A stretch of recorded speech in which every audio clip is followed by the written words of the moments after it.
que Maria guarda no coração, ele diz que uma espada transpassaria sua alma. Ele quis dizer que ela passaria por uma dor profunda e dilacerante, e eu acredito que não era o que ela esperava quando disse sim. Seria essa a expectativa dela ao dizer sim a uma missão tão profunda. Mas Maria havia declarado que ela era seguidora e serva de Cristo e ele poderia fazer tudo conforme a sua vontade. Vemos também no texto que Maria e José precisam fugir para o Egito por conta de Herodes, que planejava matar todos os meninos pequenos. Essa viagem de mais ou menos 150 a 300 quilômetros que eles percorreram dependendo do caminho, pode ter levado algo em torno de 3 semanas para que eles pudessem chegar ao destino. Uma viagem pelo deserto, pelo calor, sem conforto algum e com o detalhe de estar carregando um bebê nessa viagem. Eu acredito que Maria teria desejado voltar para sua cidade, que ela desejaria ter criado seu filho, talvez os seus planos fossem de estar perto dos seus parentes, dos seus amigos e poder começar todos os planos que talvez ela teria, mas tudo havia mudado desde que ela recebeu essa missão.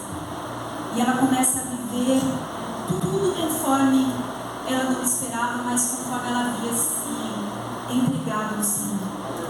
Como uma verdadeira serva, nós precisamos aprender o que significa dizer sim ao Senhor. Deus não poupou Jesus. Ele, para que eu e você hoje estivesse aqui, e todas as pessoas que já foram alcançadas, Deus precisou pagar um alto preço para que pudéssemos estar aqui hoje. E nós precisamos entender que o propósito de Deus precisa ser cumprido. E não é sobre nós, não é sobre os nossos sonhos pessoais, é sobre o plano que Ele tem para cada um de nós. Talvez ninguém aqui tenha um chamado de ser missionário em um país, uma aldeia, mas cada um de nós aqui recebeu um chamado do Senhor. E muitas vezes nós resistimos por medo. Muitas vezes nós resistimos porque nós queremos a resposta toda garantida antes de dizer sim. Porque nós dizemos sim para muitos eventos na nossa vida, mas nós sempre temos uma garantia. Quando você se casa, você diz sim, mas você diz sim porque o seu marido te promete te amar e te respeitar e ser fiel. Quando você entra, às vezes, numa sociedade, você diz sim porque você tem certeza que aquilo vai te trazer um lucro, mas nós precisamos entender que com o Senhor não é assim. Não se trata de negociar o chamado. Nós não podemos achar que o Senhor precisa descrever todo o passo a passo para que então nós possamos nos mover. Não foi assim com Abraão, ele disse vai, e Abraão foi, e o Senhor foi mostrando como faria. Mas o medo daquilo que nós não conseguimos enxergar nos impede de se entregar à verdade que o Senhor tem para a nossa vida. Essa mensagem essa noite é para você, é para mim, para cada um de nós. Nós falamos aqui de Maria, falamos de Elizabeth, do seu marido que partiu, que não conseguiu cumprir sua missão. Nós falamos de Zacarias, de Isabel, mas nós somos chamados a dizer sim, mesmo em meio às incertezas. Hoje nós somos convidados a refletir qual é o próximo passo que Deus está pedindo de você e de mim. A palavra, ela cortou primeiro em mim, primeiro na minha casa. Eu já vinha refletindo nela há muito tempo. E chega um momento que nós precisamos parar de pensar naquilo que nós queremos. E nós precisamos começar a dizer, Senhor, qual é a tua vontade? Porque eu sei que pode dar medo desconhecido. Eu não vim aqui para te dar uma palavra de desânimo.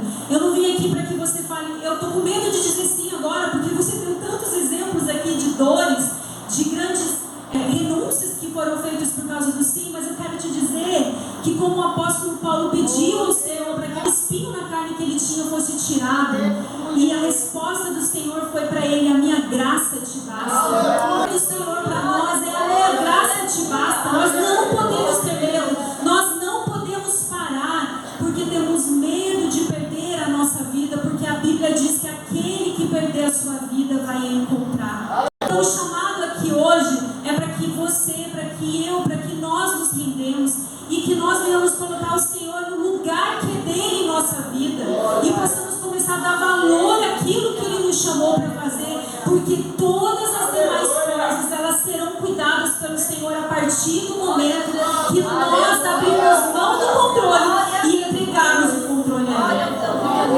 Tão lindo esses dias para mim, eu não vou dar spoiler porque eu falei para ele, você grava essa palavra porque você tem uma palavra maravilhosa para te falar. E quando ele falou para mim, eu falei, meu Deus, escreve isso. Escreve porque isso é profundo. E se você não escrever, você vai esquecer. Mas há provisão para aquele que decide deixar a sua vontade. Dizendo aqui para que ninguém saia abandonando o sonho, não. Eu estou dizendo para que você ouça a voz de Deus. E se ele te deu uma direção que é contrária à sua, obedece a voz de Deus. Nós tivemos uma célula com os adolescentes e nós fizemos algumas perguntas para ele numa dinâmica sobre propósito e sonho. E nós perguntamos sobre o sonho de cada um e cada um contou o seu sonho. A maioria deles falaram de sonhos pessoais e projetos pessoais. E aí quando eu fiz uma dinâmica com ele, falei, quem está disposto a viver o sonho de Deus, fica desse lado mesmo que não seja o seu. Alguns não tiveram coragem de passar para o lado de entregar o sonho, mas eles são adolescentes, eles estão começando e o Senhor vai ao longo do tempo ensiná-los. Mas isso é uma verdade profunda. Se a nossa vontade não estiver de acordo com a de Deus, a minha palavra para você essa noite, ceda à vontade do Senhor. Talvez você esteja lutando, resistindo, querendo lembrar dos seus sonhos e dizer, mas eu planejei que seria desse jeito e não está acontecendo. E talvez o Senhor esteja dizendo, entrega e confia, porque todo mais ele te fará. Eu quero te convidar a refletir sobre tudo isso que foi ministrado assim. E eu quero te convidar a pedir para que o Senhor te ajude a ver o propósito dele se cumprir na sua vida.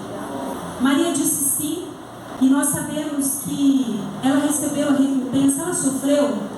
Qual mãe que imagina suportar ver o que Maria precisou suportar ao ver o seu filho naquela cruz? A graça do Senhor estava sobre ela. Eu quero te dizer, aquilo que nós vemos e que nós já ouvimos falar, porque quando nós lemos a Galeria dos Heróis da Fé, nós vamos ver lá de homens que foram livrados dos leões, mas nós temos lá também homens que morreram comidos por leões, e mesmo aqueles que foram livrados, como os que não foram livrados, todos glorificaram o nome do Senhor. Porque não se trata do que é eu, do que é você, se trata do que é o plano de Deus. E nós precisamos nos render, e eu quero convidar você essa noite. Você tem tido dificuldade em ceder, tem tido dificuldade em se render ao propósito do Senhor por causa da sua vontade. Talvez vocês sejam como Zacarias e Isabel, vocês já estão orando há tanto tempo e esperando e nada tem acontecido. Mas o Senhor nos chamou nesta noite para renovar a nossa força, para que nós possamos receber dele a força para continuar, mesmo que no caminho esteja acontecendo imprevistos que você não esperava.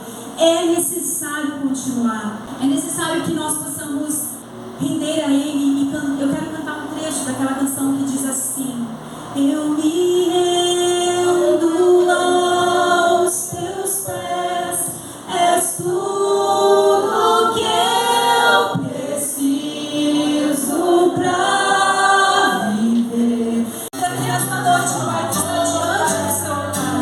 Cada vida que recebeu a sua palavra, Senhor, que nós possamos sair daqui nesta noite fortalecidos para dizer sim ao Senhor.